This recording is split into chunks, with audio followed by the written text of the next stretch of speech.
Before getting started with Excel, we're going to want to have a place to save our Excel files.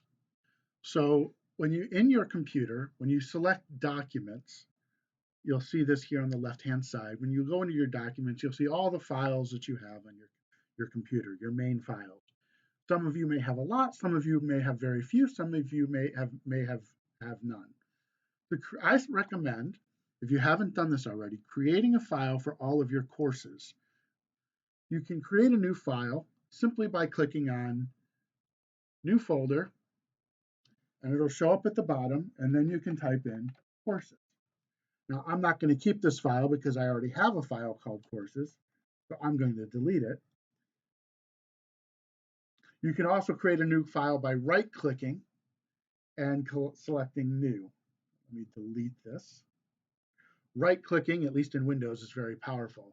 So if I right-click, I can go to New and create a new folder. Yep. So I already have a folder called Courses, so I'm going to go to this folder. And I organize my folders by semester. So if I didn't have a fall 2021 folder, I could create one. But I have one, and now I have one for each of my courses as well, right, that I'm teaching. Right. So we are in Math 114. I distinguish between my face-to-face section and my online section. For you, you're only going to have one section. You can create a folder named Math 114. And then what you do in Math 114 could be up to you, right? You could make a folder just for Excel files. You could also organize your folders by chapter. New folder, chapter 1. Whatever you do, I recommend you have some very clear and very some kind of organizational system that's intentional, that makes sense to you. Once you have that set up, let's start actually using Excel.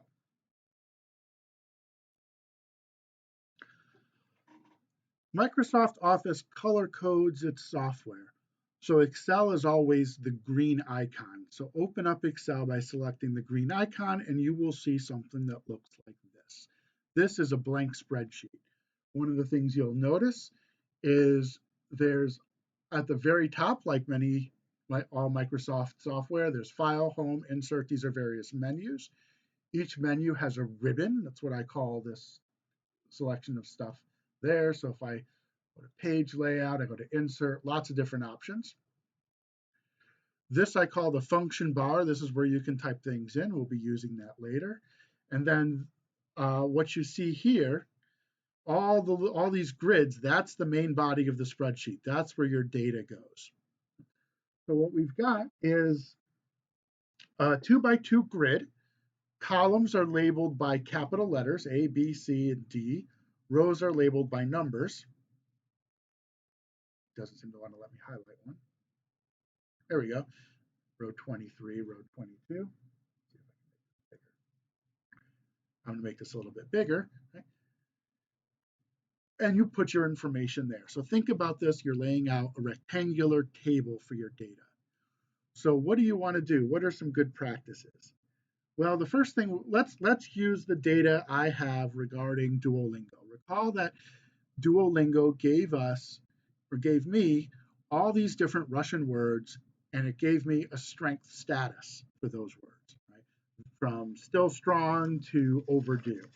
So let's put that data into Excel. I actually went through and counted it. I'm sure there's an easier way to count it, but here's a good way to do this. So one thing I would do is I would always label your columns, if necessary, label your rows. So this is just going to be, I'm going to label this column A, strength, and column B is going to be the count, number of words.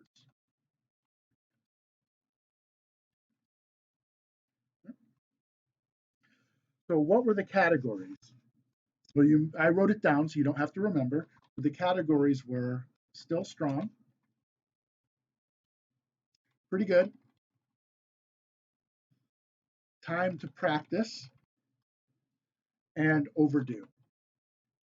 A little design point, you may have seen me doing this a minute ago as I was typing things in, but in order to make room, especially when you're typing in words, you can put your cursor over on the little line between columns and hold on to your mouse button and drag it to make it wider or narrower. Right? That helps the appearance. Notice whatever I typed is showing up in this top area. See where I typed time to practice? That's typed there, that's the function bar. So if I needed to edit and go back and say, oh, I don't want time to practice, right?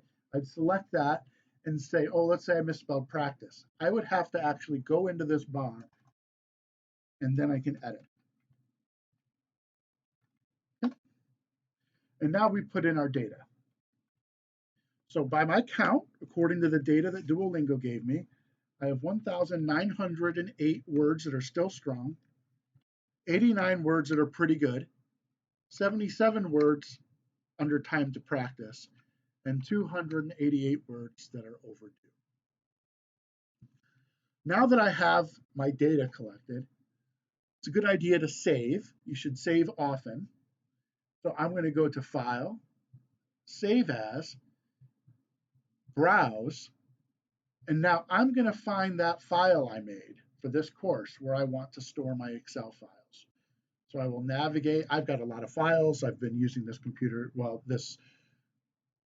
not this computer, but I've been building these files over 10 years. Here's my fall semester. Here's my Math 114 folder.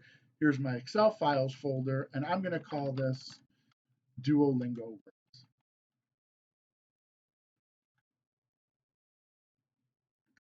And now it's saved. So now I have saved a file with these data on it. In the next video, we're going to talk about, the next two videos, we're going to talk about things that we can do with these data in Excel.